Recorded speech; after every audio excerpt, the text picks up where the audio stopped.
નમસ્કાર મિત્રો, સમગ્ર શિક્ષા સમાવેશી શિક્ષણ 2020-21 જિલ્લા પંચમહાલ, તાલુકો હાલોલ, તરખંડા ક્લસ્ટર પરથી હું પ્રજાપતિ ચેતન પૂનમભાઈ બોલું છું. હું પોતે દિવ્યાંગ વિદ્યાર્થીઓના વિશિષ્ટ શિક્ષક તરીકે ફરજ બજાવું છું. આજે હું તમારી સમક્ષ જે વિડીયો રજૂ કરી રહ્યો છું તેનો મારો વિષય છે દિવ્યાંગ બાળકોની વહેલી ઓળખ. અહીંયા દિવ્યાંગ એટલે કે દિવ્ય છે અંગ જેનું તે આપણા દેશના વડાપ્રધાન અને વિશ્વવિખ્યાત નરેન્દ્રભાઈ મોદી સાહેબે દિવ્યાંગ શબ્દ થી નવાજી સન્માન અને ગૌરવ આ દિવ્યાંગ વ્યક્તિઓને અપાવે છે. હવે ઓળખ શબ્દ પર થી ખ્યાલ આવે કે આપણે જે પણ બાળક છે, દરેક બાળક આપણા માટે સરખું છે. દરેકને આપણે ઓળખવાનું છે. શા માટે? તો બાળકને શિક્ષણ શીખવતા પહેલા, ભણાવતા પહેલા કહેવાયું છે કે બાળકને પહેલા નિરખો, પછી ઓળખો અને પછી શીખો. આમ તો આપણા જીવનમાં આપણે જોઈએ છીએ કે જ્યારે કોઈ પણ બાળકનો જન્મ થાય છે તો જન્મની સાથે જ તેની ઓળખ પણ થાય છે. આ ઓળખ કઈ? હા, તમે બરાબર સમજ્યા. આ ઓળખ તે જન્મનાર બાળક છોકરો છે કે છોકરી, અને બાળક જન્મતાની સાથે રડે એટલે એની ઓળખ દુનિયામાં એની હાજરી પુરાઈ જાય. અને એ પછી આ બાળક જેમ જેમ ઉછળતું જાય, મોટું થતું જાય, એમ એમ એનો જે વિકાસ થવો જોઈએ એ થાય તો ઈચ્છનીય. અહીં આપણે દિવ્યાંગ બાળકની ઓળખ કરવાની છે. શા માટે? કેવી રીતે? તો જો બાળક ઓળખાઈ જાય કે આનામાં કોઈક તકલીફ છે, એને ભણવામાં, શીખવામાં તકલીફ પડે છે, એ તકલીફ કઈ છે? તો આપણે જે જ્ઞાન પ્રાપ્ત કરીએ છીએ તે 5 ઇન્દ્રિયો દ્વારા કરીએ છીએ. 1 આંખ એટલે ચક્ષેન્દ્રિય, 2 નાક એટલે ઘ્રાણેન્દ્રિય, 3 કાન એટલે શ્રવણેન્દ્રિય, જીભ એટલે સ્વાદેન્દ્રિય અને ચામડી એટલે સ્પર્શેન્દ્રિય. આ 5 બાબતોથી આપણે જ્ઞાન મેળવીએ છીએ. આમાં ક્યાંક તકલીફ વર્તાય તો એને ઓળખીને એને કેવી રીતે શીખવવું એ આપણને સૂઝ્યા. હવે આ ઓળખ કરવાની ઘણી બધી રીતો છે. આપણે દરેક બાળકને જોઈએ છીએ, એટલે કે નિરીક્ષણ દ્વારા બાળકને ઓળખવાનું છે કે એનું શરીર કેવું છે, એને ચાલવામાં, બોલવામાં, સૂંઘવામાં, સાંભળવામાં કઈ તકલીફ છે. તો આ નિરીક્ષણ દ્વારા આપણે આ દિવ્યાંગ વિદ્યાર્થીને ઓળખી શકીએ. ત્યારબાદ એના માતા પિતા એને કુટુંબીજનો સાથેની વાતચીત કરવાથી પણ આ બાળકને જન્મતાની સાથે કે જન્મ પછી કોઈ બીમારી થઈ હોય, કોઈ વાગી ગયું હોય, એના કારણે એને જો કોઈ તકલીફ ઊભી થઈ હોય તો એની માહિતી આપણને મળી શકે. ત્રીજું છે બાળકની કેસ હિસ્ટ્રી. આમાં બાળક ક્યારે જન્મ્યું, પૂરા મહિને જન્મ્યું, અધૂરા માસે એનો જન્મ થયો, બાળક જન્મતાની સાથે રડ્યું કે નહીં રડ્યું, એનું વજન કેટલું હતું, આ બધી વિગતોના આધારે પણ આપણે બાળકને ઓળખી શકીએ. આવા જે દિવ્યાંગ બાળકો છે એમાં આપણે ઘણા બધા છે, એમને અલગ અલગ રીતે આપણે ઓળખીએ છીએ. સૌ પહેલું છે કે આપણે જોઈએ અને એના શારીરિક દેખાવ પરથી ખ્યાલ આવી જાય કે આ વિદ્યાર્થીને આ તકલીફ છે. એમાં છે શારીરિક ખોડખાંપણ, ઓર્થોપેડિક હેન્ડીકેપ.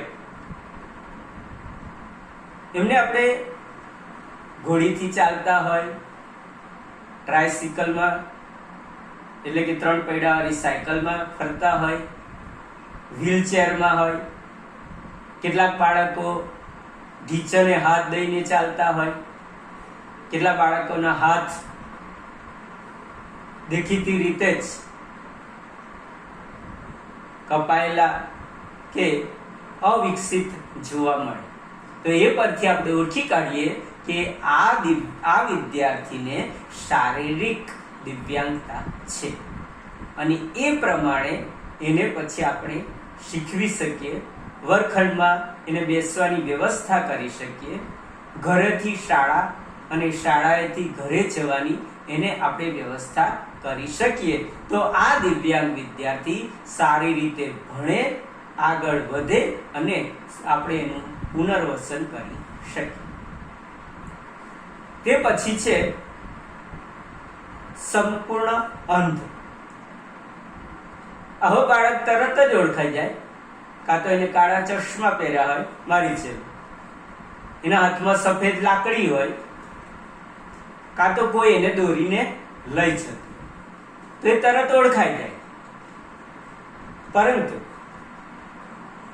એવા ઘણા બધા બાળકો હોય છે કે જેમને લખવા વાંચવામાં તકલીફ પડે છે. કાં તો એ બોર્ડની ખૂબ નજીક જઈને લખશે, કાં તો એ વિદ્યાર્થી બાજુના વિદ્યાર્થીની નોટબુકમાં જોઈને લખશે. ચોપડી હશે તો એ આમ આંખે અડાડીને વાંચશે, નોટબુકમાં લખશે તો પણ આમ છેક નીચે જોઈને લખશે. દૂરની વસ્તુ હશે તો આમ ખેંચીને જોવાનો પ્રયત્ન કરશે. ઘણીવાર તો કંટાળો આવે તો કહી દે મને નથી આવડતું, અને એ રીતે પોતાની તકલીફ જાહેર કરે. કાં તો પોતાના મિત્રને કહી દે લે તું મને લખી આપને, અથવા તો એની નોટબુકમાં જોઈને લખે. અને એ રીતે આપણે આ બાળકને ઓળખી શકીએ અને એને આપણે લો વિઝન એટલે કે ઓછી દ્રષ્ટિ ધરાવતા બાળકો કહીએ છીએ. આ બાળકો લઘુ દ્રષ્ટિવાળા પણ હોય કે જેમને નજીકનું દેખાય, દૂરનું ના દેખાય.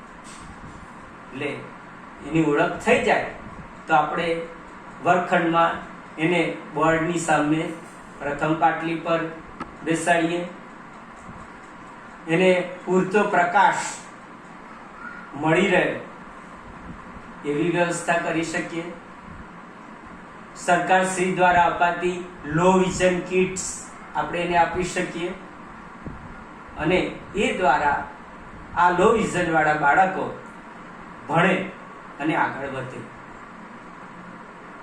એ પછી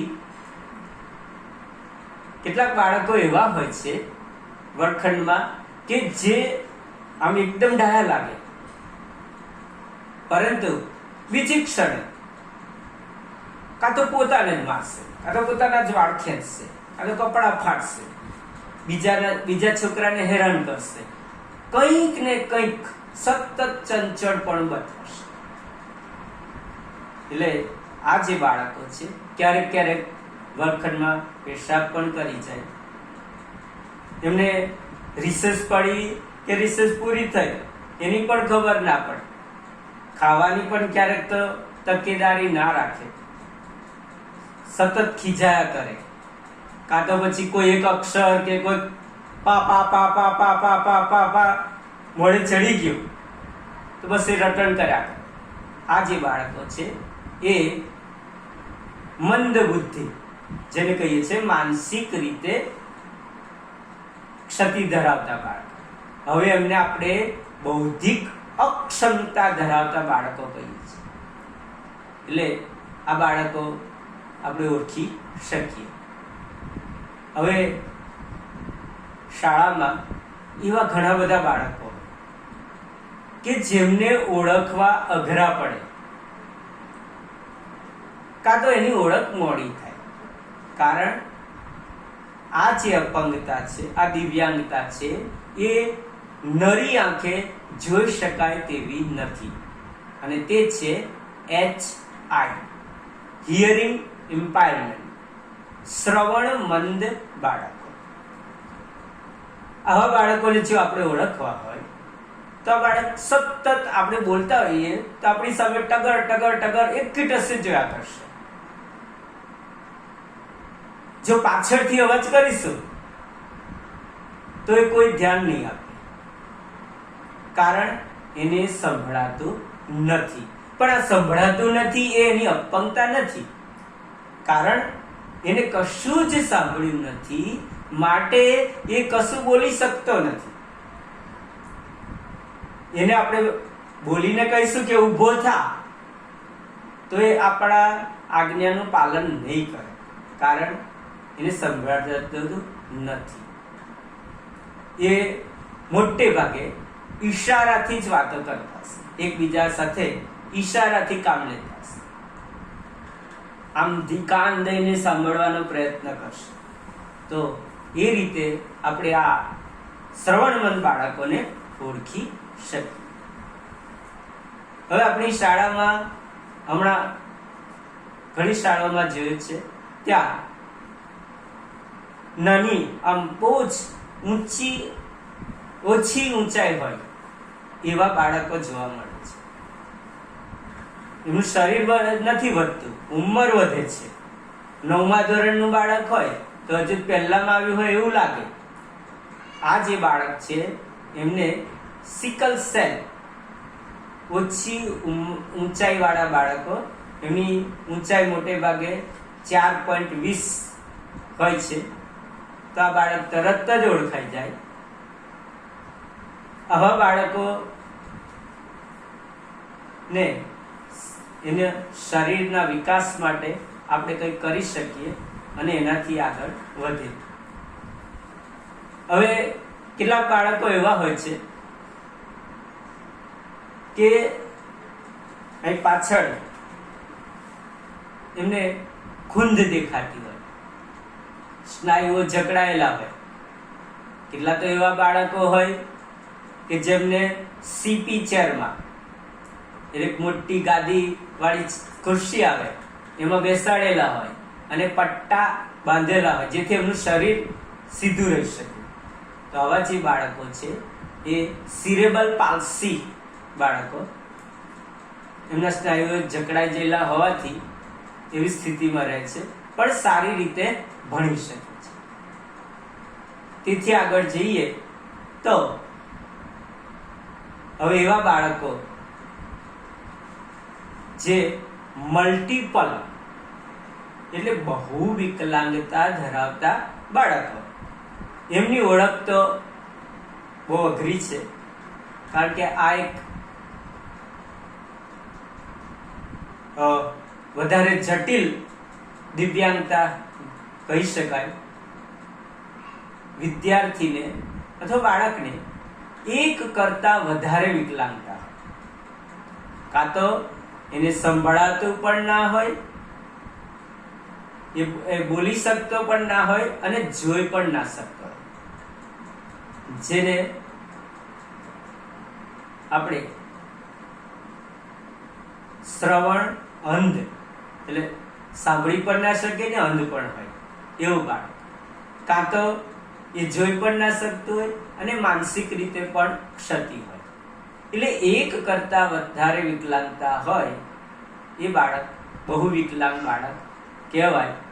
એમને કાં તો એમાંના કેટલાક તો પથારી વશ જ હોય, માત્ર શરીર પડ્યું હોય પલંગમાં, હૃદય ધબકતું હોય, મા બાપ કુટુંબીજનો એને ખવડાવે, પેશાબ પાણી પણ એ જ સાફ કરે, બધું એને આ દુનિયાની કોઈ જ ખબર નથી, શું હલચલ થઈ રહ્યું છે એને કોઈ જ ખબર નથી પડતી, અને એમનું શિક્ષણ આપણે નથી કરી શકતા.